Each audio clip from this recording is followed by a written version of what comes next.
వాళ్ళకి డబ్బు ఎక్కడి నుంచి వస్తుంది? ఢిల్లీ నుంచి. ఎప్పుడు వస్తుంది? రేపు వస్తుంది. ఎవరి దగ్గరకు వస్తుంది? మేయర్కి నమ్మకస్తులు 10 మంది ఉన్నారు. వాళ్ళ దగ్గరకు వస్తుంది, వాళ్ళే పంచుతారు.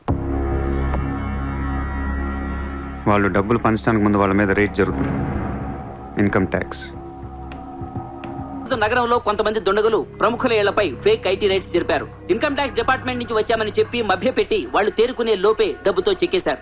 అంతా బ్లాక్ మనీ కావడం వల్ల ఎవరూ నోరు విప్పడం లేదు. పోయిన డబ్బు దాదాపుగా 100 నుంచి 200 కోట్ల వరకు ఉంటుందని అంచనా.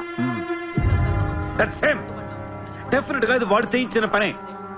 ఇలాంటి క్రిమినల్ ఐడియాస్ ముంబైలో వాడికి తప్ప ఎవరికి రావు. మన కర్మ ధారావిలో వాడు ఒక పెద్ద హీరో. వీడు అనుకున్నట్టు లాలుగాడు మేయర్ అయితే గాన్. అసలు వాడిని పట్టుకోలేరు. అరే క్రోడ్స్ ఆఫ్ రైడ్ అవుతున్నప్పుడు నాకు ఫోన్ చేయాలి కదా. ఏం చేయమంటారు సార్? ఫోన్లు లాగేసుకున్నారు, తలుపులు మూసేశారు. మీ డబ్బుతో పాటు మా డబ్బు కూడా మొత్తం పట్టుకెళ్ళిపోయారు.